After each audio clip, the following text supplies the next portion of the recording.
जी friends, आप देख रहे हैं यूट्यूब चैनल वॉइस ऑफ ज्ञानी और मैं सफदर खान ज्ञानी। अच्छा फ्रेंड्स, एक सवाल बहुत ज़्यादा मेरे पास आता है कि मैंने अगर बीएससी किया हुआ है या बी.फॉर्म किया हुआ है तो क्या मुझे फार्मा की क्यूसी में जॉब मिल जाएगी या मुझे फार्मा के लिए जॉब मिल सकती है या नहीं। तो ऐसे बहुत सारे कंटिन्यू सवाल बन रहे थे, सामने आ रहे थे। तो आज वीडियो का मेरा फोकस ही ये कि मैं आपको इसी के बिहाफ पे ये बताता हूँ कि क्या क्वालिफिकेशन आपको रिक्वायर्ड होती है फार्मा की क्यूसी के लिए। क्लियर है? क्यूसी में आपको क्या एजुकेशन रिक्वायर्ड है, क्या क्वालिफिकेशन रिक्वायर्ड है, क्या डिग्री आपको चाहिए होता है क्यूसी में जॉब करने के लिए, वो इस वीडियो में डिस्कस करेंगे। साथ में मैं आपको ये बताता हूँ कि क्यूसी के अंदर कौन से डिपार्टमेंट फर्दर सेक्शंस होते हैं, जिन जिन जगहों पे आपको काम करना होता है, और क्या आपका ऑर्गेनोग्राम होता है इनिशियली जो फ्रेशर्स होते हैं उनके डेजिग्नेशन किस तरीके से होते हैं और किस तरह उनका सैलरी स्ट्रक्चर होता है एज पर डेजिग्नेशन, वो भी डिस्कस करेंगे। साथ में आपकी ग्रोथ का क्राइटेरिया क्या है, कितनी आपकी ग्रोथ होती है, ग्रोथ का स्कोप क्या है क्यूसी के अंदर, ये सारी चीज इस वीडियो में डिस्कस करेंगे। तो वीडियो आपने पूरी एंड तक देखनी है, बड़ी इंपॉर्टेंट वीडियो उन लोगों के लिए जो क्यूसी के बारे में नो हाउ जानना चाह रहे हैं और क्यूसी में रिक्वायरमेंट क्या है, किस तरह हम क्यूसी को ज्वाइन कर सकते हैं।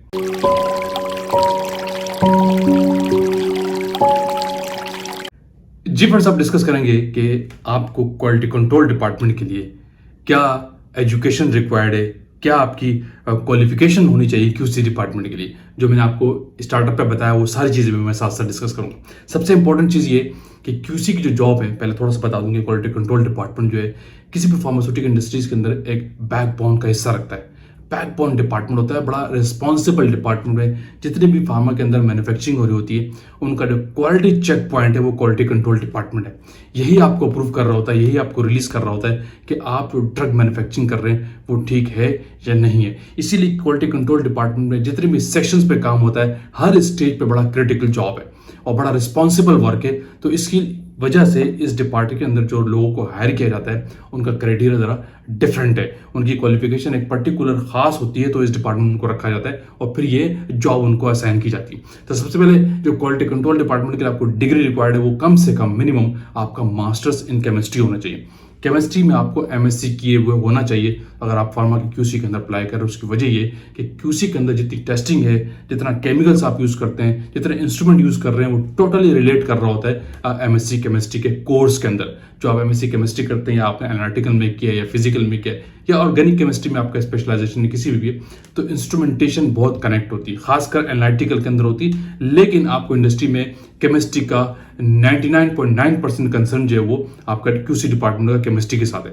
तो इसीलिए पहला आपके पास एमएससी केमिस्ट्री का डिग्री होना चाहिए अगर आप क्यूसी में जॉब कर रहे हैं, ठीक है। दूसरा, फिर क्यूसी में वो लोग जॉब करते हैं जो एमएससी माइक्रोबायोलॉजिस्ट होते हैं, क्योंकि क्यूसी के अंदर एक खास सेक्शन होता है, मैं भी सेक्शन पे आऊंगा, जिसको हम कहते हैं माइक्रोबायोलॉजिकल सेक्शन। माइक्रोबायोलॉजिकल चीजों की टेस्टिंग होती है प्रोडक्ट की, तो वो एमएससी माइक्रोबायोलॉजिस्ट जो होता है वो कर रहा होता है। वहां पे एमएससी केमिस्ट्री वाले का काम नहीं है, ये बात भी हमेशा याद रखना। वहां पे फार्मडी का भी काम नहीं, ठीक है, वो भी नहीं काम करता।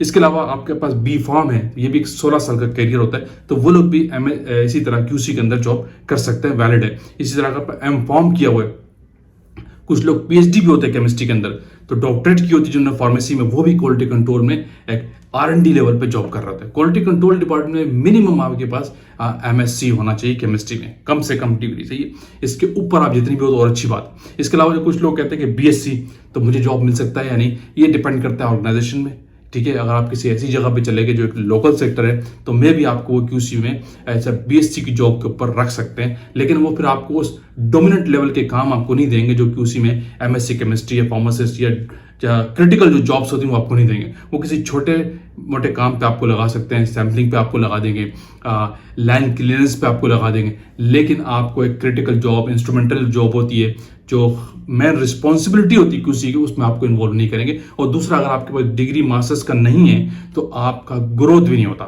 आपका एक खास लेवल पे आके आपकी प्रमोशंस नहीं होती। आप चलते रहेंगे क्यूसी में या प्रोडक्शन में, किसी और डिपार्टमेंट में भी बीएससी के लोग भी चल सकते हैं, ठीक है, लेकिन उनका प्रमोशन नहीं होता, उनकी ग्रोथ वैसी नहीं होती, उनका सैलरी स्ट्रक्चर वैसे नहीं ग्रो करता जैसे एमएससी केमिस्ट्री या फार्मासिस्ट या दूसरे लोगों का होता है।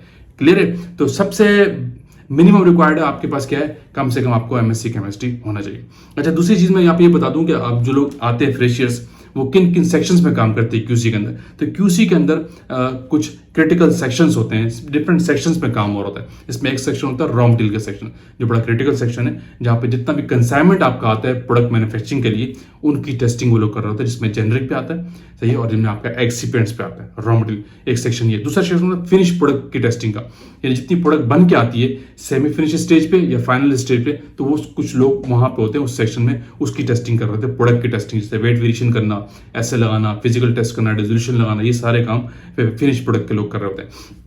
इसके अलावा एक सेक्शन होता है स्टेबिलिटी सेक्शन, ये भी ड्रैप की रिक्वायरमेंट है, ये डिपार्टमेंट भी होता है, बड़ा क्रिटिकल डिपार्टमेंट है, यानी जो प्रोडक्ट आप मैन्युफैक्चरिंग कर रहे होते हैं फार्मास्यूटिकल इंडस्ट्रीज के अंदर, उनको एक पर्टिकुलर क्राइटेरिया, पर्टिकुलर गाइडलाइन, जैसे आईसीएच की गाइडलाइन है, उसको फॉलो करते हुए उनकी स्टेबिलिटी टेस्टिंग की जाती है। उनको एक खास टाइम के लिए यानी क्लाइमेटिक चैम्बर्स में रखा जाता है, ठीक है, और उसमें डिफरेंट आप क्लाइमेटिक जोन आप दे रहे होते हैं, डिफरेंट आप उस पर कंडीशंस लगा रहे होते हैं, जिसमें कि एक आप लॉन्ग टर्म स्टडी भी करते हैं, ठीक है, और दूसरी इनिशियल स्टडी भी आप कर रहे होते हैं। प्रोडक्ट को चेक कराया जाता है कि आपका जो प्रोडक्ट है उसका स्टेटस क्या है, पर्टिकुलर टाइम के बाद, पर्टिकुलर कंडीशन के बाद आप एक शेल्फ लाइफ पे स्टडी करके देखते हैं कि आपकी प्रोडक्ट जो है कितनी स्टेबल है, जो आप मैन्युफैक्चरिंग कर रहे हैं, मार्केट में भेज रहे हैं, कमर्शियल कर रहे हैं, उसकी स्टेबिलिटी क्या है। तो ये लोग स्टेबिलिटी टेस्टिंग के लोग होते हैं, कुछ लोग इस सेक्शन में काम कर रहे होते हैं, क्लियर। इसके अलावा एक सेक्शन होता है क्वालिटी एश्योरेंस का सेक्शन, कहीं जगहों पर ये मिक्स होता है क्यूसी के साथ, वैसे तो अलग होता है।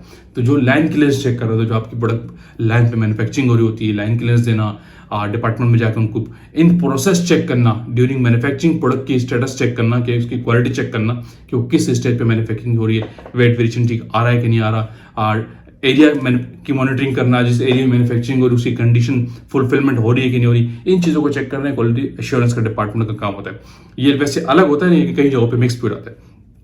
और एक और सेक्शन होता है क्यूसी के अंदर माइक्रोबायोलॉजी का सेक्शन, ये भी किसी जगहों पे डिफरेंट अलग डिपार्टमेंट होता है, यहाँ पे भी मैनेजर इंचार्ज अलग हो सकते हैं, लेकिन कुछ जगहों में ये अंडर क्यूसी ही काम कर रहा होता है। तो यहाँ पे सिर्फ एमएससी माइक्रोबायोलॉजी के लोग काम कर रहे होते हैं, इससे कम नहीं करते। अगर किसी ने यहाँ पे बीएससी लोग को हायर कर लिया है तो खास टाइम के बाद उनकी प्रमोशन नहीं होती, उनके लाइसेंस में भी इशू आ सकता है, क्योंकि लेबोरेटरी की रिक्वायरमेंट है, ड्राइव की रिक्वायरमेंट होती है कि कम से कम आपके लेबोरेटरी के अंदर एक माइक्रोबायोलॉजिस्ट होना जरूरी है, जो एमएससी माइक्रोबायोलॉजी के अंदर हो, ठीक है, जो माइक्रोबायोलॉजिकली प्रोडक्ट की आपकी टेस्टिंग कर रहा होता है, बायोएसे लगाता है और फंगल ग्रोथ वगैरह चेक कर रहा होता है, ठीक है। ये सेक्शंस होते हैं बेसिकली क्यूसी करते हैं। इन सेक्शंस में आप काम करते हैं, जो फ्रेश लोग जाते हैं, डिपेंडिंग कि आपका एक्सपीरियंस क्या है। इनिशियली लोग इन्हीं सेक्शन में किसी न किसी स्टेज पे आपको इनिशियली रखा जाता है। इसके अलावा फिर डेजिग्नेशन की बात होती है, क्यूसी में पोजीशंस कौन सी होती है, जो एमएससी केमिस्ट्री करके फॉर्म डी करके बी फॉर्म करके आते हैं, तो क्यूसी के अंदर जो सबसे पहली पोजीशन होती है वो लैब एनालिस्ट की होती है। टर्म डिफरेंट हो सकती है, सही है, किसी जगह में क्यूसी एनालिस्ट की टर्म होती है, किसी जगह में क्यूसी ऑफिसर की टर्म होती है। इनमें थोड़ा बहुत डिफरेंस है, कोई बड़ा डिफरेंस नहीं, यानी ये बेसिकली क्यूसी की टेस्टिंग में इन्वॉल्व होते हैं। स्टार्टिंग के जो बेसिक टेस्ट होते हैं इसमें ये लोग इन्वॉल्व होते हैं। इसके बाद फिर ये प्रमोट होकर सीनियर एनालिस्ट बन जाते हैं। 2 साल के एक्सपीरियंस पे, 3 साल के एक्सपीरियंस पे डिपेंड करता है कि आपकी ऑर्गेनाइजेशन क्या है, मैं बार बार ये कह रहा हूँ। इसके बाद फिर एग्जीक्यूटिव की पोजीशन होती है, मैं आपको पोजीशन ऑर्गेनोग्राम बता रहा हूँ क्यूसी का किस तरीके से होता है। एग्जेक्टिव की पोजीशन आती है नंबर 3 पे। इसके बाद फिर आपके पास आता है इंचार्ज की पोजीशन आती है, जो क्यूसी का इंचार्ज होता है। इसके बाद ऊपर फिर क्यूसी का असिस्टेंट मैनेजर आता है, फिर उसके ऊपर आपका क्यूसी का मैनेजर होता है, जिसका लाइसेंस आपका ड्रैप में गया होता है। तो लाइसेंस जाने के लिए भी आपकी रिक्वायरमेंट ये है कि जो लोग क्यूसी के लोग हो, जो इनिशियल स्टेज से ऊपर आ रहे होते हैं, उनका कम से कम 10 ईयर्स का एक्सपीरियंस हो और उनके पास कम से कम एमएससी केमिस्ट्री की डिग्री हो। किसी बीएससी वाले की डिग्री के ऊपर आपको लाइसेंस नहीं मिलता, लेबोरेटरी का, मैनेजर का लाइसेंस, इंचार्ज का लाइसेंस आपके कंपनी को नहीं मिलता। क्लियर है? तो इस तरीके से ये डेजिग्नेशन होते हैं। क्लियर हो गया? इसके बाद एक बड़ी इंपॉर्टेंट चीज है ग्रोथ सैलरी स्ट्रक्चर क्या है। देखिए, ग्रोथ क्यूसी के अंदर बहुत अच्छी है, थोड़ी सी स्लो भी है, लेकिन डिपेंड करता है कि आपकी परफॉर्मेंस ओवरऑल साल में कैसी रहती है। कुछ क्यूसी के अंदर कुछ टर्म्स कंडीशंस होती है, कुछ केपीआईज होते हैं जिन पे ऊपर आपको जज किया जा रहा होता है। आप एक रूटीन जॉब कर रहे होते हैं, फिर आपका एटीट्यूड, आपका वर्किंग स्ट्रक्चर, आपका वर्किंग स्टाइल देखा जाता है, आपका बिहेवियर देखा जाता है आपके काम के साथ और सराउंडिंग के लोगों के साथ। उसकी बेस पे आपकी ग्रोथ हो रही होती है, सैलरी इंक्रीमेंट लग रहा होता है। लेकिन जो आपका इनिशियली जो सैलरी स्ट्रक्चर जो होता है वो टोटली बेस कर रहा होता है आपकी पोजीशन पे।